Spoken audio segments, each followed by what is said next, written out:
नमस्कार साथियों, स्वागत है आप सभी का सौदा घर के आज के इस नए वीडियो में। साथियों, ये है सवाल जवाब के एपिसोड जहां पर होते हैं आपके सवाल और सौदा घर के जवाब। आज भी हमने आपके कई सवालों को लिया हुआ है। सबसे पहले सवाल की तरफ बढ़ते हैं। राहुल पाटिल जी हैं, इन्होंने लिखा है, please give a detail guide to buy a property in Pune west, which area is best, Hinjawadi और Ravet, and should one buy a flat और ए प्लॉट। बड़ा अच्छा सवाल है और आपने एक ही सवाल में 2-3 सवाल जो है डाले हुए हैं। सबसे पहला आप ये पूछना चाह रहे हैं कि पुणे वेस्ट में किस तरीके से प्रॉपर्टी खरीदने हैं, कौन सा लोकेशन अच्छा रहेगा, और आगे आप ये पूछ रहे हैं प्लॉट लिया जाए या फिर फ्लैट। देखिए, ये प्लॉट और फ्लैट की जो बात है इसे बाद में रखते हैं। सबसे पहले ये बात कि आखिर लोकेशन डिसाइड कैसे करें। सबसे पहले आपको अपना नीड एनालिसिस खुद से करना चाहिए कि आप प्रॉपर्टी क्यों खरीद रहे हैं। अब लोगों को लगेगा नहीं, क्यों खरीद रहे हैं, रहने के लिए खरीद रहे हैं। उसको इन्वेस्टमेंट के लिए भी यूज कर सकते हैं, कुछ समय रह के फिर बाद में इन्वेस्टमेंट के लिए रख सकते हैं, पहले इन्वेस्टमेंट करके बाद में रह सकते हैं। मतलब तमाम परम्यूटेशन कॉम्बिनेशन आपके दिमाग में चलते हैं। लेकिन इसे क्लैरिफाई करने के लिए आप पेन डाउन करो, आप एक्सेल बनाइए या फिर लिखिए। ज़्यादातर जो एंड यूज़र हैं उनके लिए यही है कि आप अपने रहने के लिए खरीद रहे हैं। अब रहने के लिए खरीद रहे हैं तो आप उसको भी डाइसेक्ट करिए, आप उसके डीप में जाइए, कितने लोग रहेंगे। और आप आज के सिनेरियो को केवल मत सोचिए, आने वाले 5-10 साल के बारे में सोचें। क्यों? क्योंकि प्रॉपर्टी आप पोजीशन मिलने के कम से कम 10 साल 5 साल तो रहेंगे। और अगर आपका बजट अलाउ करेगा, आपको स्पेस ज़्यादा ज़रूरत लगेगी तो आप उसे अपग्रेड कर सकते हैं। लेकिन प्रॉपर्टी बेचना फिर नया लेना इतना आसान भी नहीं होता है, क्योंकि एक प्रॉपर्टी लेने में कितनी समस्याएँ आती हैं। कई बार आप अंडर कंस्ट्रक्शन में लेते हैं, पोजीशन डिले होता है, पोजीशन मिलने में क्वालिटी के इश्यूज़ होते हैं। तो इसके लिए सबसे पहले आपको नीड एनालिसिस करना चाहिए। आपको समझना चाहिए आखिर आप ये प्रॉपर्टी क्यों खरीद रहे हैं, आपको कितने एग्ज़ैक्ट स्पेस की ज़रूरत है, आपका बजट कितना मैक्सिमम हो सकता है और आप कंफर्ट ज़ोन में कितना पैसा खर्च करना चाह रहे हैं। ये दोनों चीज़ें, यानी आपका हायर लिमिट भी पता होना चाहिए, आपका कंफर्ट ज़ोन भी पता होना चाहिए, और जो आप सबसे ज़्यादा पेसिमिस्टिक होके सोच रहे हैं, नहीं मुझे इतना ही स्पेस चाहिए क्योंकि इसके प्राइसेज़ बढ़ चुके हैं तो मैं इतना ही खर्च करना चाहूँगा, यानी आपके पास तीनों जो है पैरामीटर्स होंगे, लोअर, मिडल और हायर, कहाँ तक आप जा सकते हैं। इसे समझने की कोशिश करिए, इसके बाद ही आप लोकेशन पे आएँ। क्योंकि अगर आपको अपना नीड पता होगा तो आपके लिए सर्च आसान हो जाएगा। अगर आपको अपना नीड पता नहीं है तो कहीं न कहीं आप किसी सेल्स ऑफिस में जाएँगे और हो सकता है वहाँ पे आप ट्रैप हो जाएँ। ऐसा मैक्सिमम केसेज़ में होता है। कई बार आपको वहाँ पे कुछ छोटी-छोटी चीज़ें अच्छी लगने की वजह से आप डिसीज़न ले लेते हैं, या फिर प्राइस आपको बता दिया जाता है कि अगर आप आज ही करने वाले हैं, विदिन 2 डेज़ करने वाले हैं, या आज टोकन करने वाले हैं, या आज आप ईओआई फॉर्म भर देंगे एक्सप्रेशन ऑफ इंटरेस्ट का तो आपको इतना बेनिफिट मिलेगा। इसके बेस पे जो है आप अपना डिसीजन ले लेते हैं, और ऐसा मैक्सिमम लोग करते हैं। ये कहने की बात नहीं है, ज़्यादातर लोगों का डिसीजन इमोशनल इन्फ्लुएंस्ड होता है। तो इसके लिए आप लोगों से गुजारिश रहेगी, पहले अपनी नीड को अच्छे से समझ लें और उसके बाद ही आप लोकेशन या बाकी चीज़ों को समझने के लिए ग्राउंड पे उतरिए। कहीं पे भी आपको हेल्प की ज़रूरत लगती है तो हमने क्वेरी कंसर्न फॉर्म का लिंक डिस्क्रिप्शन में सबसे ऊपर रखा है। अपनी समस्या, जो भी समस्या है उसे आप उसके ज़रिए भेज दीजिए। हमारी कोशिश रहती है आपकी समस्या का समाधान किया जाए। अब आप समझते हैं कि आपने अपना नीड एनालिसिस कर लिया, अब लोकेशन पे आ जाइए। अब आपको अपना बजट पता है, आपको कितना स्पेस खरीदना है ये पता है, आपकी लोअर सर्किट जो आपका लोअर लिमिट है, अपर लिमिट है, ये सब कुछ आपको पता है। अब आपको ये देखना होगा कि अगर आप प्रॉपर्टी सेल्फ यूज़ के लिए ले रहे हैं और आपका वर्किंग जो है किसी ड्राइवर्स के आस-पास है, मान लीजिए वो हिंजौड़ी फ़ेज़ 1 के आस-पास रहता है, या फिर वो बालेवाड़ी में है या वाकड़ के किसी हिस्से में है, तो सबसे पहले आप उसके आस-पास के प्रॉपर्टी को देखने की कोशिश करेंगे। आप देखेंगे क्या आपके बजट में वहाँ पे प्रॉपर्टीज़ मिल रही हैं? अगर वहाँ पे मिल रही हैं, तो फिर आप देखेंगे किस डेवलपर के यहाँ मुझे लेना है और किस तरह की प्रॉपर्टी मुझे खरीदनी है, कितना स्पेस, कितना बजट, आपको वहाँ पे पता चल जाता है। अगर आपका बजट अलाउ नहीं करता है, तो आप लोकेशन चेंज करते हैं। अब आप समझने की कोशिश करिए, ये एक तरीके से समझिए कि एक एपिक पॉइंट है और वहाँ से जितने डिस्टेंस पे आप जाते हैं, तो प्राइसेज़ जो है फ्लक्चुएट होती हैं। यानी आपको एक लेवरेज मिलता है, उस ड्राइवर से जितनी दूर आप जाएँगे, तो आपके पास स्पेस को चूज़ करने का मौका ज़्यादा होगा और उसके लिए पैसे कम पे करने होंगे। एग्ज़ाम्पल के लिए समझिए, हिंजौड़ी के आस-पास वाकड़ में अगर आप खरीद रहे हैं, हिंजौड़ी फ़ेज़ 1 में खरीद रहे हैं या फिर मान में ले रहे हैं, तो वहाँ पे प्राइसेज़ कंपैरेटिवली बाकी लोकेशन से ज़्यादा हैं। अब कई लोगों के मन में ये आएगा, नहीं फैसिलिटीज़ तो इतनी अच्छी है नहीं, चाहे महाडुंगे की बात करिए, मान की बात करिए या फ़ेज़ 1 के आस-पास की बात कर लीजिए, फिर प्राइसेज़ इतने ज़्यादा क्यों?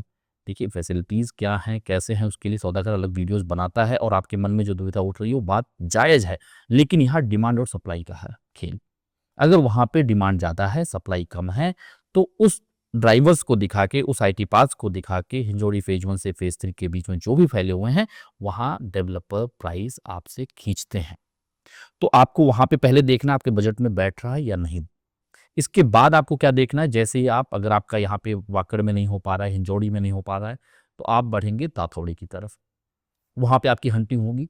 ताथौड़ी में अगर आपका प्राइस या फिर स्पेस मैच कर गया, वो अच्छी बात है, नहीं तो आप उसके आगे पुनवले में बढ़ते हैं। वहाँ नहीं मैच करता तो फिर आप क्यूले रावेत की तरफ बढ़ते हैं और ऐसा ही सिनेरियो जो है बालेवाड़ी और बानेर की तरफ से आप पाशांसुस की तरफ जाते हैं और उसके आगे या फिर महाडुंगे की तरफ जाते हैं।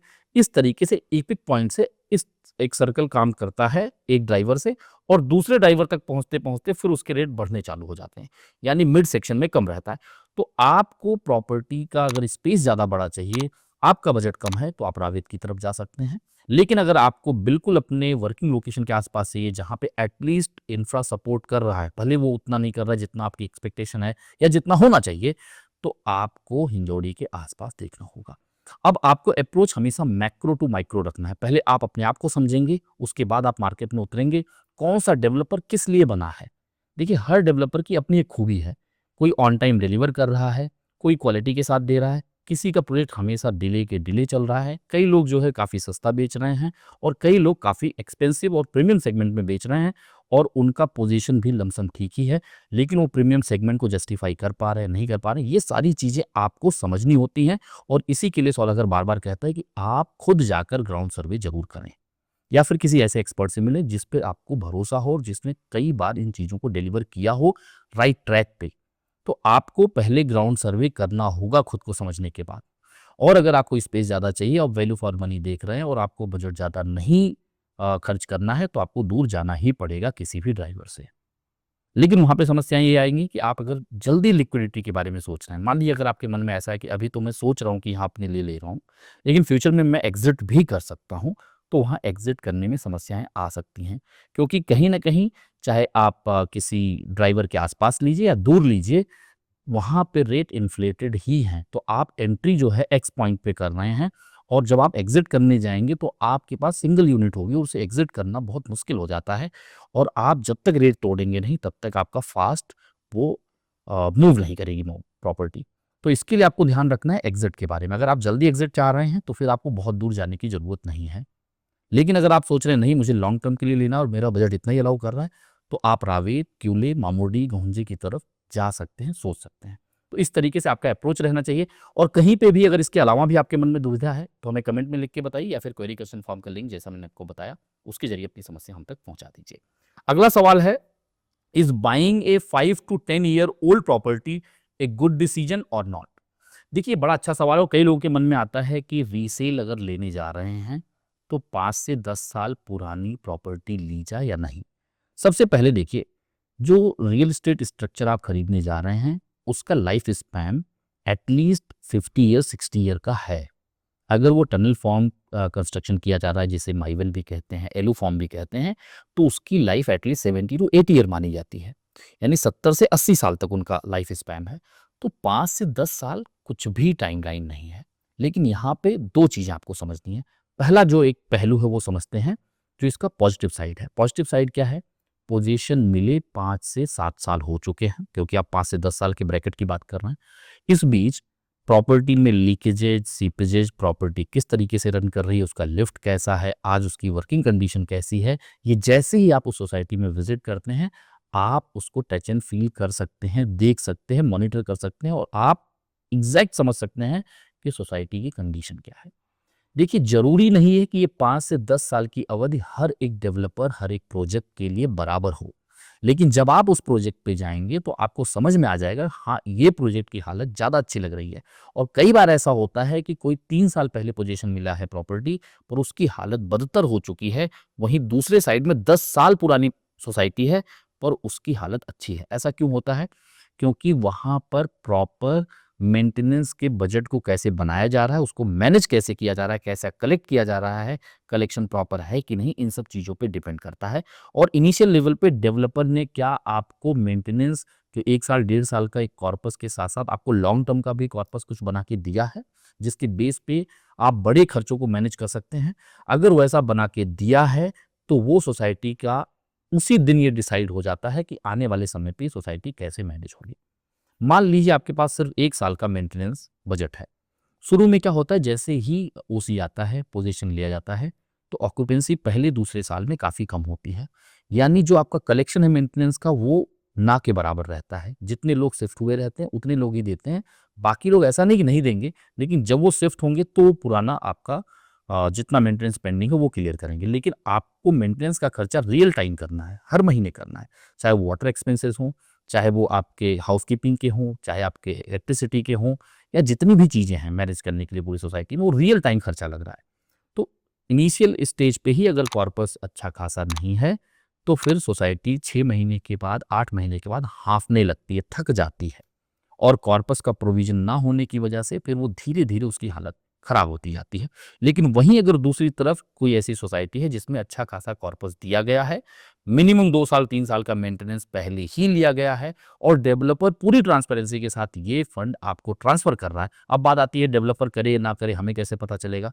देखिए, जब आप लोग शिफ्ट होते हैं उसके पहले ही किसी भी प्रॉपर्टी में अगर 50% फ्लैट या फिर जो भी चीज़ें हैं वो बेच दी गई हैं, तो आपका सोसाइटी फॉर्म कर दिया जाता है। तो जैसे ही ओसी आज आप शिफ्ट हो रहे हैं, तो आप अपनी कमेटी बनाइए, सोसाइटी फॉर्म तो हो ही चुकी है। आप अपने मेंबर्स चूज़ करिए और कोशिश करिए डेवलपर से आप हैंडओवर ले लो। क्योंकि 1 साल तक अगर डेवलपर वहाँ रहेगा, तो मनमानी तरीके से खर्चे को दिखाएगा। हाउसकीपिंग का खर्चा अगर एक्स आ रहा है, तो 2x भी दिखा सकता है। तो इससे बचने के लिए आपको अलग-अलग वेंडर से नेगोशिएट करना होगा और पूरा फंड जो है आपको हैंडओवर करना होगा, क्योंकि वो जो फंड आप मेंटेनेंस के नाम पे दे रहे हैं, वो सोसाइटी के अकाउंट में ही जमा होता है। तो ये सारे प्रैक्टिसेस जो हैं, अब आप तो रीसेल लेने जा रहे हैं, तो आप टाइम मशीन से पीछे तो नहीं जा सकते हैं। लेकिन ये टाइम मशीन के पीछे जाने से पहले आपको ये समझ में आ जाएगा सोसाइटी में जब आप जाएँगे कि ये चीज़ें पहले हुई हैं या नहीं हुई हैं। वो सोसाइटी की हालत पर डिपेंड करता है। यानी 5 से 10 साल पुरानी अगर आप सोसाइटी ले रहे हैं, तो आप मोर और लेस बेटर सिचुएशन में है, उस सोसाइटी को आप समझ सकते हैं। अगर आपको आपके मुताबिक डायरेक्शन में, स्पेस और बजट में मिल रहा है, तो बिल्कुल आपको आगे बढ़ना चाहिए। लेकिन साथ ही साथ आपको यह भी ध्यान देना होगा कि ओनरशिप किस तरीके से ट्रांसफ़र हो रहा है। कई बार ऐसे भी केसेज़ आए हैं जहाँ पर डेवलपर ने जिसे बेचा हुआ था उसको कैंसल करके फिर आपको बेचता है, यानी कैंसलेशन वाली यूनिट, और वो आपको एग्रीमेंट भी कर देता है। बाद में पता चलता है कि आप सोसाइटी के सेकंड ओनर हैं। क्यों? क्योंकि फर्स्ट ओनर का पहले से ही एंट्री हो चुका है।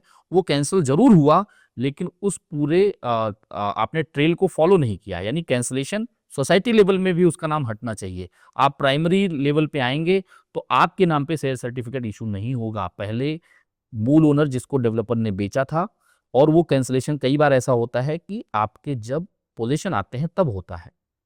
तो उस केस में क्या होगा कि अगर उसके नाम पे यहाँ पे लिस्टिंग आ चुकी है सोसाइटी में, तो सोसाइटी पहले वो फर्स्ट ओनर को जो है शेयर सर्टिफ़िकेट इश्यू करेगा, और ये सोसाइटी और फ्लैट ओनर्स के बीच में क्लैशेज़ हो जाते हैं।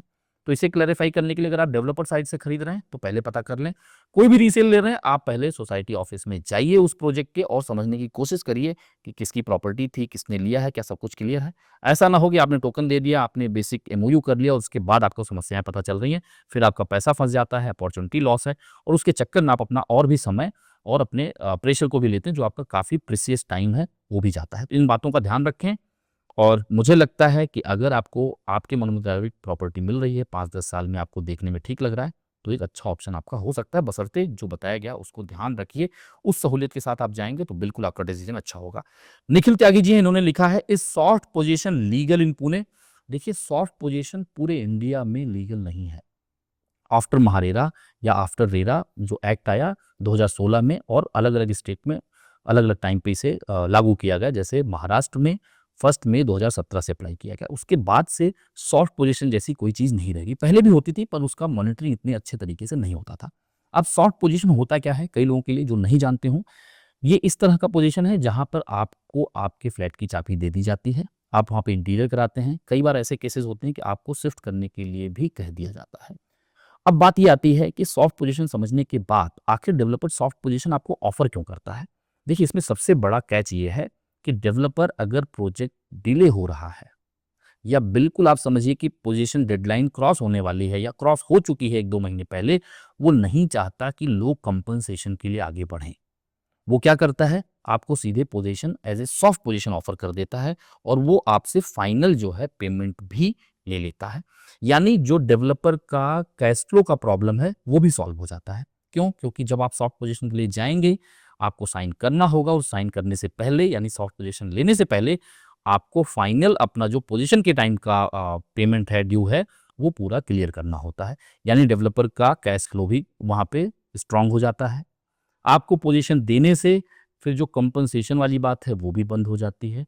और तीसरी चीज़ जो एक अनसर्टेनिटी है ओसी को आने का जो टाइमलाइन है, उससे भी डेवलपर को कोई दिक्कत नहीं होती क्योंकि वो आप में से मैक्सिमम लोगों को जो है as a soft position offer कर चुके होते हैं।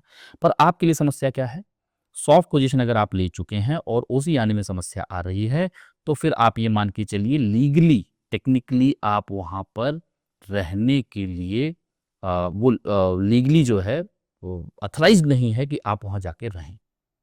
दूसरी चीज़ क्या है, कई बार जो है डेवलपर आपसे साइन करा के लेता है कि आपके कुछ भी पेंडिंग नहीं है और आने वाले समय पे आप कोई भी कंपनसेशन क्लेम नहीं करेंगे क्योंकि डेवलपर आपको सॉफ्ट पोजीशन ऑफ़र कर चुका है। और वो सॉफ्ट पोजीशन ले वो सीधे बोलता है पोजीशन ऑफ़र कर चुका है। ऐसे केस में अगर ओसी आने में और ज़्यादा समय लगता है, तो बहुत कुछ लोग ही होंगे और हो सकता है बिल्डिंग उस कंडीशन में ना हो कि वो रहने के काबिल हो। कुछ चीज़ें हो सकती हैं अच्छी हों, पर हो सकता है इलेक्ट्रिसिटी प्रॉब्लम हो, वाटर इश्यूज़ हों, लीकेज सीपेजेस आ जाएँ। अब आप क्लेम कैसे करने जाएँगे? क्योंकि डेवलपर ने पहले ही आपसे फॉर्म पे साइन करा लिया। तो इन सब चीज़ों से बचने के लिए हमेशा ये चीज़ एडवाइस्ड रहेगी कि आप विदाउट ओसी पोजीशन मत लो और अगर ज़्यादा डिले होता है तो कंपनसेशन के लिए क्लेम करिए। अब मान लीजिए कई लोग अगर सॉफ्ट पोजीशन ले चुके हैं, उनके लिए क्या है? उनके लिए ये सुझाव रहेगा कि भले डेवलपर ने आपसे साइन करा लिया हो कि अब आप फ्यूचर में कोई भी क्लेम नहीं करने वाले, ऐसा नहीं होता है कि कोई भी चीज़ लिख के आपसे साइन करा ली जाए, आपने पोजीशन ले लिया, 1 साल बाद आपकी गर्दन उतार ली जाएगी, तो वो चीज़ लीगल नहीं हो जाती है। आप उसके बाद भी जाके कंपनसेशन के लिए महारेरा में क्लेम कर सकते हैं। आपको फाइट करना होगा, आपको डिले का कंपनसेशन ज़रूर मिलेगा और इस पे हाई कोर्ट ने ऑर्डर भी दिए हुए हैं, उस पे सौदागर ने वीडियोज़ भी बनाया हुआ है कि आप लोग अगर साइन कर भी चुके हैं, तो आप डरो मत, आप फिर भी कंपनसेशन के लिए आगे बढ़ो। लेकिन जो लोग अभी पोज़ीशन लेने जा रहे हैं, वो सॉफ्ट पोज़ीशन जैसी कोई चीज़ ना लें। हो सकता है 2 साल 2 महीने आपको और इंतज़ार करना पड़े, लेकिन एट लीस्ट आपके पास फ्रीडम होगा कि आप कंपनसेशन के लिए भी जा सकते हैं। ज़्यादा समस्या लग रही है तो आप कैंसलेशन के लिए भी जा सकते हैं और फुल रिफंड क्लेम कर सकते हैं, क्योंकि वहाँ पर डेवलपर का फ़ॉल्ट है, आपका नहीं, पोज़ीशन डिले होने की वजह से। तो ऐसे ही अंधाधुंध डेवलपर कुछ कह रहा है, उसकी बातों में आके आप सॉफ्ट पोज़ीशन मत लीजिए। आगे चल के कई समस्याएँ आ जाती हैं। कई बार लोग ऐसे भी हुए हैं, अपना पूरा का पूरा फॉल्स सीलिंग करा लिया है। फॉल्स सीलिंग कराने के बाद वहाँ पे इंटीरियर करा लिए हैं और बाद में ऊपर से लीकेजेस, सीपेजेस के चक्कर में क्या हुआ है, पूरी फॉल्स सीलिंग भी खराब हुई है। जो इंटीरियर में पैसे खर्च किए हुए हैं, पेंटिंग में पैसे खर्च किए हुए हैं, इलेक्ट्रिसिटी में पैसे खर्च किए हुए हैं, वो भी सब बर्बाद हो जाता है। क्योंकि वो चीज़ अब आप जाके क्लेम नहीं कर सकते, आपने पैसा खर्च कर दिया, आप क्लेम भी करेंगे, तो वो आप अपने सहूलियत के लिए करते हैं, डेवलपर उसका कंपनसेशन आपको नहीं देने वाला है। तो इन बातों का हमेशा ध्यान रखिए, सॉफ्ट पोज़ीशन किसी भी तरीके से लीगल नहीं है। आगे चलते हैं, आगे चलने से पहले आप सभी से गुज़ारिश रहेगी अगर आपको सौदा घर का प्रयास पसंद आ रहा है, तो वीडियो को लाइक शेयर करने के साथ-साथ अपने जानने वालों तक ज़रूर शेयर करें, जिससे हमें प्रोत्साहन भी मिले और आप लोगों के जो नए-नए सवाल आ रहे हैं, उसको भी आने वाले सवाल-जवाब के एपिसोड में ज़रूर ले सकें। अगला सवाल है चाँदनी बरनवाल जी का, इन्होंने लिखा है कमर्शियल शॉप का रिफंड का क्या रूल एंड रेगुलेशन है? देखिए कमर्शियल शॉप हो, कमर्शियल बिल्डिंग में आपके ऑफिसेज़ हों या फिर रेजिडेंशियल अपार्टमेंट हो, इन सब के केस में चाहे लैंड ही क्यों ना हो, कैंसलेशन का क्लॉज़ एक ही है। बिफोर एग्रीमेंट जो कि सौदागर कई बार बता चुका है, जिस दिन आपको अलॉटमेंट लेटर इश्यू किया जाता है, यानी जो भी आपके टर्म एंड कंडीशन है, उस पे आप साइन करते हैं, यूनिट आपको अलॉट की जाती है कि सो एंड सो यूनिट आप बुक कर रहे हैं, उसके लिए आप ये पेमेंट कर रहे हैं और पेमेंट का स्लैब भी आपको दिखाया जाता है, आने वाले समय पे इस तरीके से आप पेमेंट करने वाले हैं।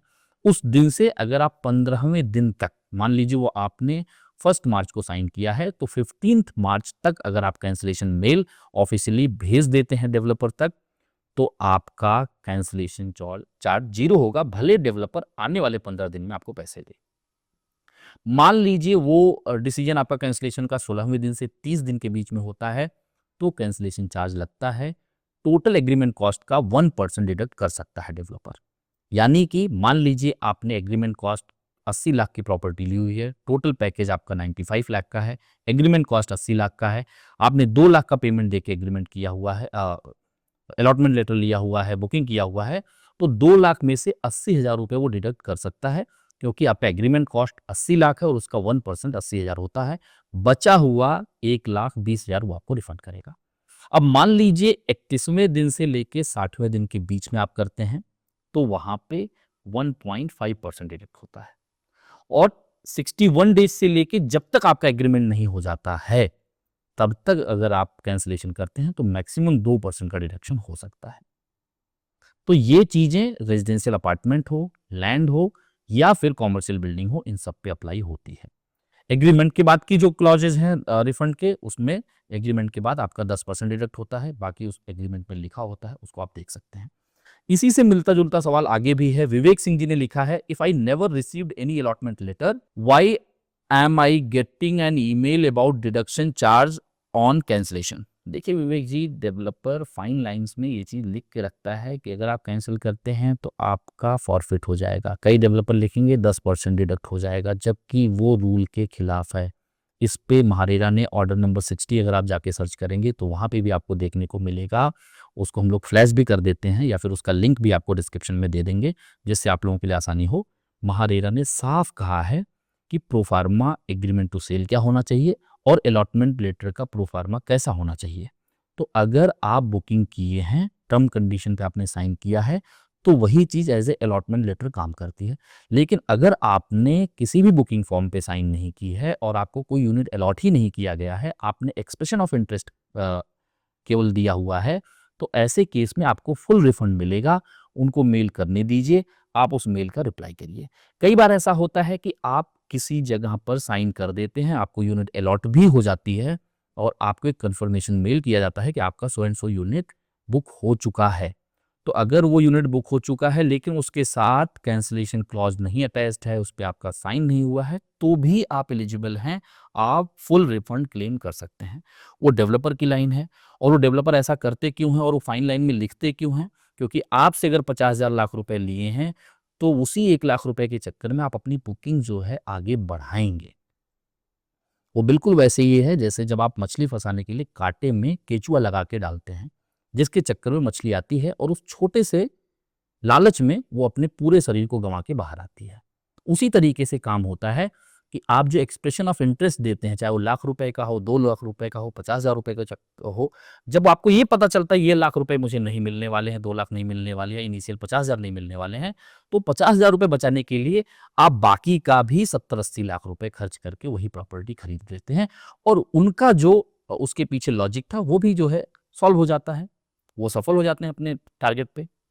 तो हमेशा पहले तो आपको ये चीज़ ध्यान रखना है, अगर वो प्रॉपर्टी आपके नीड के हिसाब से नहीं, जो मैंने पहले सवाल के जवाब में दिया कि पहले आपको अपना नीड समझना है, आपको नीड एनालिसिस खुद करना होगा। तो अगर आप वो किए ही नहीं हैं, तो आप कहीं न कहीं जो है फोमो में आके इमोशनल डिसीजन लेके आप एक्सप्रेशन ऑफ इंटरेस्ट दे सकते हैं। तो पहली बात, आपको ऐसा कुछ करना ही नहीं है जब तक आपको क्लैरिटी नहीं है। अब मान लीजिए गलती से आपने कर लिया है, तो आपको रूल भी समझना होगा और उसके आधार पे आप अपना रिफंड ले सकते हैं। ऐसा नहीं कि आपके हिसाब से है नहीं, लेकिन वो 50,000 लाख रुपए बचाने के चक्कर में आप बाकी का 70 लाख भी लगा रहे हैं। तो उसमें क्या है, आपका अपॉर्चुनिटी लॉस भी होगा और आप दिन रात वही सोचते रहेंगे, नहीं यार मेरे लायक तो नहीं है, लेकिन मैं अपना 1 लाख बचाने के लिए चीज़ें कर रहा हूँ। तो इस चीज़ से बचिए, रूल को समझिए, और सबसे पहले आपको अपने नीड एनालिसिस को करना होगा, ग्राउंड पे सर्वे करना होगा। ये आपका पैसा है, आपको ही ध्यान रखना होगा। कहीं पर भी आपको सौदागर की मदद की ज़रूरत लगे, आप हम तक कमेंट के ज़रिए या फिर क्वेरी क्वेश्चन फॉर्म के ज़रिए अपनी समस्या पहुँचा दीजिए। कोशिश करेंगे कि आपकी समस्या का समाधान जल्द से जल्द करें। उम्मीद करते हैं साथियों, आप सभी को सौदागर का प्रयास पसंद आ रहा है। पसंद आ रहा है तो जो भी आपको चाहिए अगला वीडियो, वो हमें कमेंट में बताइए, और हमें प्रोत्साहित करने के लिए अपने चैनल को सब्सक्राइब करना ना भूलें। जल्द मिलेंगे एक नई वीडियो के साथ, एक नई इन्फॉर्मेशन के साथ। तब तक के लिए धन्यवाद। नमस्कार।